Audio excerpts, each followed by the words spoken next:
Good morning. Here I am in Berlin. Today's supposed to be going to about 38 degrees. At the moment it's probably quite chilly. In fact, it's about 17, 18 degrees. Heading up to Rostock, which is the home of a guy called Gordon Halbracht, which is one of the top paddlers in Germany. We're expecting some good wind there, which will help me, so that'll be fun. I've got quite a few questions that need to be answered. So the question is, how do you know when you got the correct setting on your surf ski? And as I said, all boats are very different.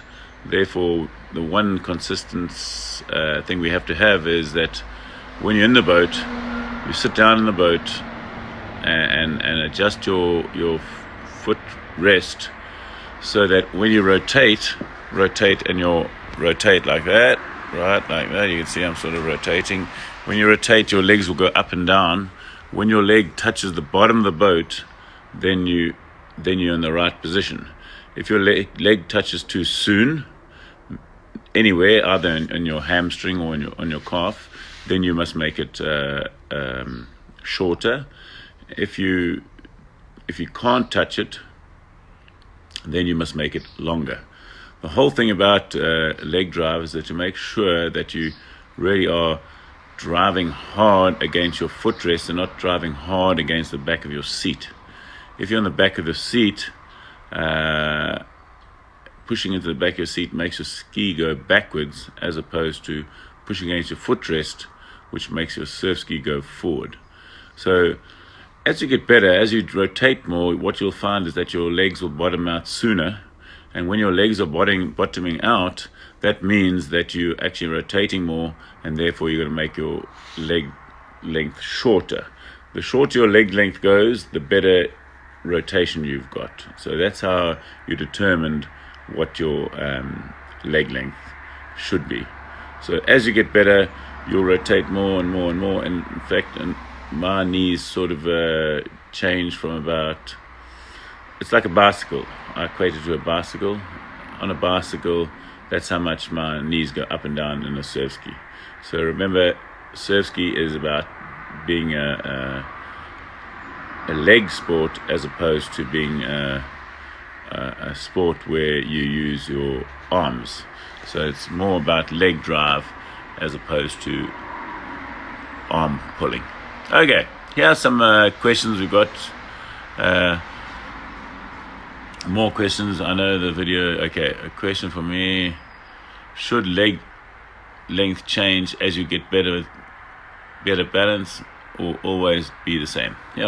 Should your leg length change as you get better with balance? No, I'd say it's got to stay exactly the same. Yes, the lower your legs, and that's another reason why you want your legs to touch the bottom of the boat, is that center of gravity is lower. So you shouldn't change it as you get better. As you warm up in your session, you might have to put your legs, your footrest closer to you as you warm up and rotate more.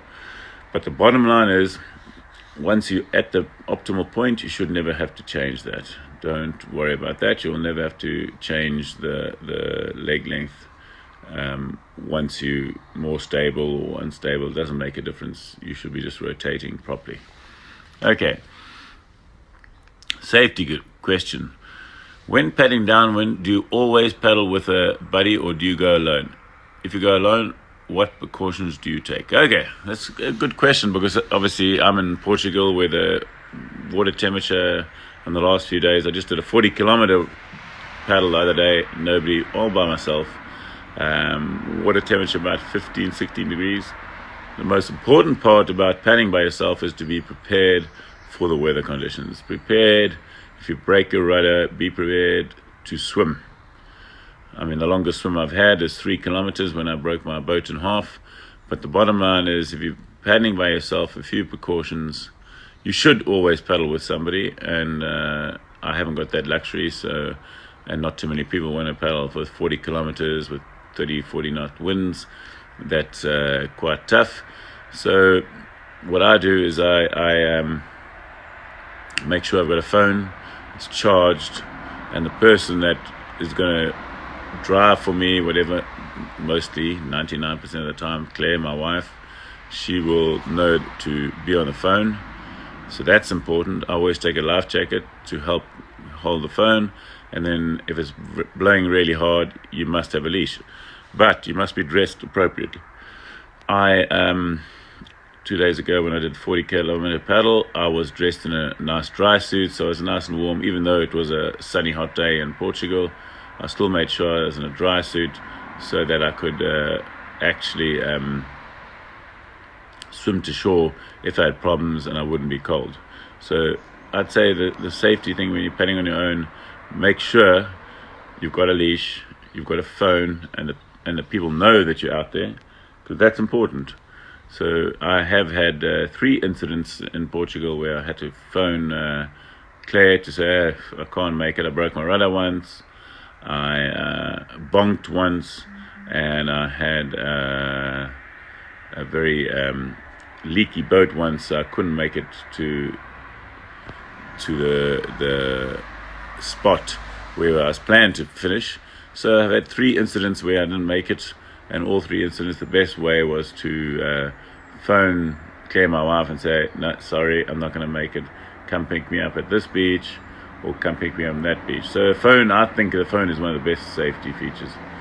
So it's a phone, a leash, and a life jacket, and dress warmly. Another question, when it's very cold, do you use pogies? Those are like gloves on your paddle. So pogies. Do you wear pogies? The neoprene hand over the keep your hands warm a bit. You'll find that when it gets between 5 degrees and lower, the biggest problem is that your hands do get really cold, and pogies really do work. So what a pogie is actually you grab the paddle normally. So pogies, basically you hold the paddle normally, and there's like a cover over your hands. I found when you're paddling in cold water, it's interesting to see that your hands are the first thing that really get cold. So paddling with pogies really does work. The secret of paddling in cold weather, and when you come out, you must never put your hands in the hot water. You can put in a hot, dry your hands in a like a heating situation, but not with cold water. If you put cold water on your hands, they tingle and they end up getting very swollen. I had that problem where your fingers just look like sausages after a while if you've had them very cold and then you put them in hot water. So that's not a thing to do. Okay, next one. How important is not to splash when the blade enters and exits the water? Yeah, that's very important. Very important that when you put your blade in the water, it should never splash. And taking it out, should never splash, because any extra splash that you get means that when you're putting in the water and you get a splash, what that means is you've started your stroke before your paddle's in the water. So basically was what had happened. Instead of putting your paddle in and then pulling back, your paddle's starting to pull back before it's hit the water, and that reason you get a splash at the catch. Now the exit, if you've got any splash on the exit, means that you're pulling too far back so that your paddle is basically gone past vertical. And if your paddle's gone past vertical, you'll lift a lot of water. When you're lifting a lot of water, that takes energy that doesn't make your boat go forward. So you're lifting a lot of water and you're splashing at the exit of your paddle stroke. So again, if you're splashing at the catch, make sure you put your paddle in first and then pull, as opposed to start pulling when your paddle's not in the water. And then exit, splashing at the exit, make sure that you first stop pulling by your knees and let the paddle come back out earlier as opposed to later, where it's going past vertical and therefore lifting up water. Okay, roughly how much percentage of time should an average paddler spend on technique and drills versus fitness? It's a very good question. And this is something that bugs me all the time. I just see people, they just paddle and paddle and paddle, and they just don't worry about technique. I'm still think if I had the perfect choice, I'd still be doing between 50 and 75% of my time doing technique. And those guys that are watching now, they know Terry is also an advocate, of drills. Most people, like myself, drills make you go faster. At our age, and when you're young, you can get away with just pure power. But now we're getting past 20 or 30. So what we want to do is really improve our technique. So therefore, depends on where you are in your training schedule. I'd suggest that you do more than 75% of your time doing drills and technique. Technique's going to make you faster no matter how hard you try. I don't think it's going to make you go faster. Technique's going to make you faster all the time. And again, remember that when you're doing a technique session, you are actually still paddling. If you see my technique sessions, they last between 45 minutes and an hour. You are actually paddling, and you are actually getting a little bit fit. But the most important part of it is that you're improving your technique. When you're improving your technique, you can go faster. And again, I keep on stressing, and Willem and a few people out there have been doing the waist deep water drills where you standing in the water and just feeling how powerful your paddle is. That seems to be working very well for a lot of people, which is fantastic. Because when you're doing these drills, it really makes you understand what you're trying to do in a boat. And when you're standing on terra firma, you can really feel it. People don't realize how unstable they are in a boat. That's why I've always said, and one of my mantras is stability before ability. Stability is the most important thing. So if you're standing on your feet in waist deep water and you can feel the power of the paddle in the water, then you understand how it works when you're sitting in that boat and you're a little bit unstable, and that makes you going. So I would say depends as what races you're going for, but start at 75% of the time doing technique, and then as you progress closer to a race time, then you can go down to 50 and maybe 40%. But I'd never go less than that. I'm always making sure that I'm doing drills all the time. I'm doing them 5-6 times a week. So today, as you can see in the background here, just so you can see, I'm on Lake Mellensee in Berlin, and I'll do a session there today. And guess what? It's flat water. So if it's flat water, I'm going to do a technique session. Are there ways to... Quick question, Willem came in now. Are there any ways to improve your balance? I think the best way is to have a stable boat to start off with. Make sure that you do many brace drills. As we know, paddle 5-stroke, brace right, paddle 5 strokes, brace left, and get better in that. And then all you do is put a butt pad. Every 10 millimeters of butt pad you put on your seat is going to make you unstable. So I would go in absolutely perfect flat water and start adding butt pads. I never forget, some guys were trying to paddle a K1. They'd come from sea kayaking and they said, oh, how do I paddle a K1 from sea kayaks, which are very stable? I said, this is all you do. You start putting butt pads, and we put butt pads in the surf ski, so that eventually in their surf ski, or at that time was a sea kayak, the butt pads were this thick. So were really thick like that, and they were paddling that, and they could manage. And then when I went, then I put them in a K1, and they could balance, because the higher you make your center of gravity, the more unstable you are. So just keep adding butt pads on absolutely flat water.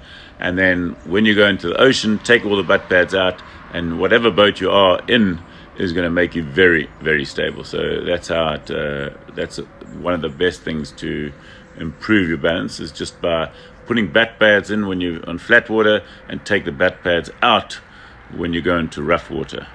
Or if you manufacturer's dream is to have many different boats, and just have a very stable boat for going in the ocean, and a very unstable boat to go on flat water. But again, the best way is just to put butt pads, or just get your bum higher.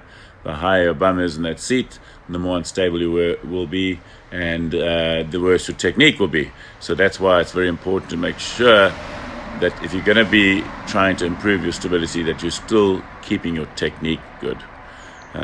Corin Smith is going to be doing the Murray-Darling race, which is 500 kilometers. And let me tell you, Corin, you want to be stable and concentrating on technique the whole time. She's going to be doing, first day I think is like 90 kilometers, then 92 kilometers, and sure, it's really fast. How do you fasten the butt pads? Okay, good question. Volker from Denmark's asking, how do you fasten the butt pads?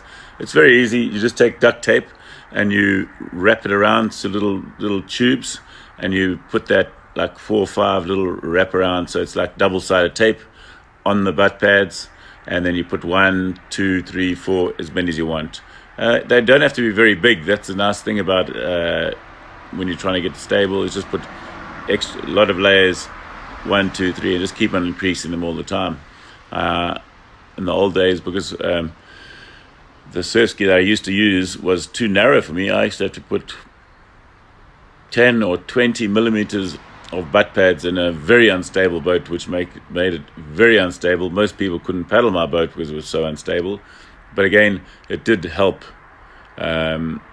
practicing with a very high seat. And then when I went to Hawaii, I made the seat not 20 millimeters, 10 millimeters. Another question came in.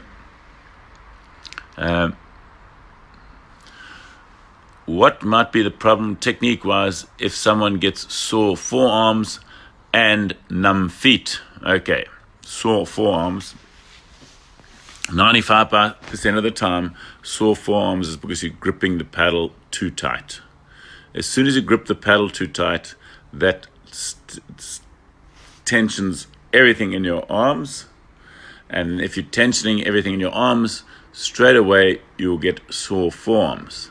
So the sore forearms, sometimes also you'll feel, some people might have had this, where you get numb hands. When you're getting numb hands, again, it's from gripping too tight. And when you're gripping too tight, you get numb hands and sore forearms. You don't need to grip a paddle. You just hold it like I'm trying to explain like that. Just grab it like that, not like that. Okay, so like that, you can see my forearms are getting worked over. Grab it like that. So it's just like hook, and then you're pulling back. So hook, pulling back, as opposed to grabbing it hard. So don't grab the paddle. Hook it, and when you're coming through, you're pushing through that way with your shoulder and not your hand, and your hand should be open. Try and open your hand all the time if you're getting sore forearms. Don't grip the paddle. Don't grip them. Getting numb feet, which normally needs to numb bum, invariably somebody's got a butt pad on the bottom of their seat, and that stops the circulation to your legs. That's a problem. If you've got a butt pad, the only way to have a butt pad in your boat is to have a very slippery plastic on top of it, so that you can rotate. So you should be rotating, your legs should be moving and using your legs a lot. So there shouldn't be no reason why you get numb feet or a numb bum. Just got to really move your body and rotate from your hips.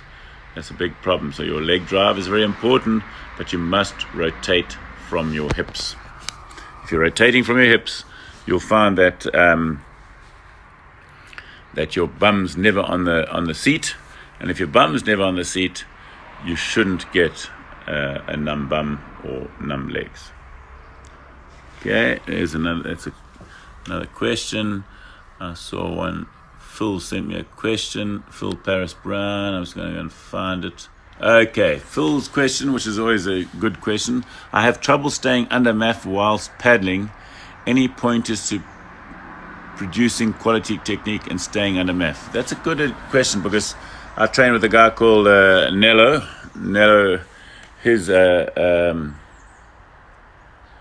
Nello's also got a problem with staying under MAF when he gets in a Chalupsky. Two things that happened. When he gets in a Chalupsky, what happens is that he gets unstable. And if you're in rough conditions, you get unstable, so your heart rate goes up. So first thing you got to do is become much more stable in your Chalupsky.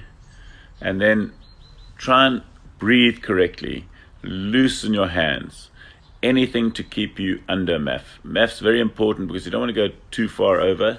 Full methadone actually got a test that you can do on your phone to see if your MAF can be slightly higher than 180 minus your age.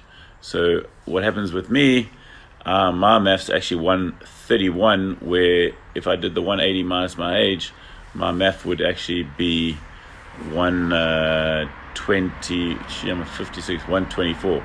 So I'm allowed to go a little bit higher than my MAF. So full maybe do a test. There's a full methadone test you put on your, and you go for a little walk or whatever and see what your MAF could be. Because your MAF, because you've been doing it for such a long time, could be slightly higher. But again, you can't be anxious, you can't be worried. Make sure that when you jump in the boat in rough conditions that you're very comfortable. And if you're very comfortable and relaxed, then your heart rate will go down. Heart rate definitely goes up when you're a little bit stressed and and you're feeling a bit unstable. Your heart rate will go higher, therefore you might go higher than MAF. Again, remember, at my age, I probably do 2 sessions over my MAF, maximum a week. The rest of the time I'm on MAF. So if I'm running, I'm going always under my MAF. If I'm running, cycling, swimming, anything, and paddling, all under MAF. And then when I race, I don't worry about MAF one bit. I go flat out, and I look at the results afterwards. So, and remember, MAF doesn't just happen overnight. It takes time to get faster at MAF. So many people start and think, oh no, this is so slow, I can't do it. But let me tell you, it takes months, maybe 2 or 3 months before you actually get better at MAF, which basically means you go faster at the same heart rate, which is fantastic, because when you're in the race, you go flat out and you go well. It's the most amazing thing. I think it's something that we all should strive to do, is keep under MAF and don't kill yourself. Therefore, you will never have problems with injuries or problems with sleeping, overtraining. You won't have any of those problems if you're on MAF. So I think, Phil, if you're going over MAF, just slow down a bit. You're not as young as you used to be, so you have to just slow down. And you slow down to be perfect. Okay, can you believe it? It's half an hour. Easy to stay on MAF whilst running. As soon as I do drills in the water, I'm up 10 or 20 over MAF, and that's interesting. So funny enough, that's a very good one there, Phil, is that when you're running, it's easy. Again, as I said before, it's so easy running. You don't have to worry about balance, so there's no stress on your body, so therefore your heart rate stays down. Phil, as soon as you get in the water and doing drills, there's balance issue, straight away makes your heart rate go higher. So it's interesting. And again, just don't push as hard as you think you should, Phil. 10 above MAF's fine, but 20, there's no way. You've just got to keep on just doing it. And I know it's winter there now. You'll see that the more you do the drills, the lower your heart rate will get. I can assure you that happens, and it happens over time. So it's not going to happen over a day or two or a week or two. It's a month or two. Okay, guys, thank you very much. I have opened new slots, so tell your boys in Australia and all those places, if they know that when you join Oscar's Club, I think most people have been improving dramatically, and it's definitely a tool that I'm happy with. All the drills, I'm happy with all the training plans I've done. I've done a lot of them now. And I see, I can't remember who asked me yesterday. She wanted a plan for the doctor, and she actually obviously works full, so she doesn't spend 7 days. So she spends 5 days. So I'm going to do a doctor 5-day plan, and I'll do, for those people doing the Dragon Run in Hong Kong, I'll do a training session for the Dragon Run in Hong Kong as well. But it's good to be here in Berlin, and we'll be back hopefully next week from Spain. I'm doing the Cellar Descent. I'm doing it with my brother Herman in a double. Willem nearly did it with me, but I don't know what happened. They wouldn't let us race together because Willem's from England, I'm from Portugal or Germany.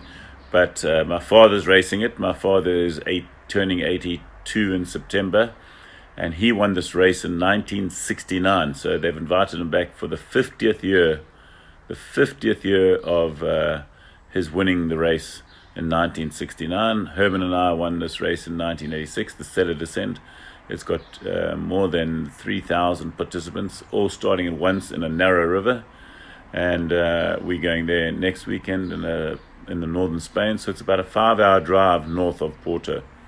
So hopefully I'll bring you a bit of... and it's a serious party and a serious race. So hopefully I'll do some live crossings from Spain next weekend.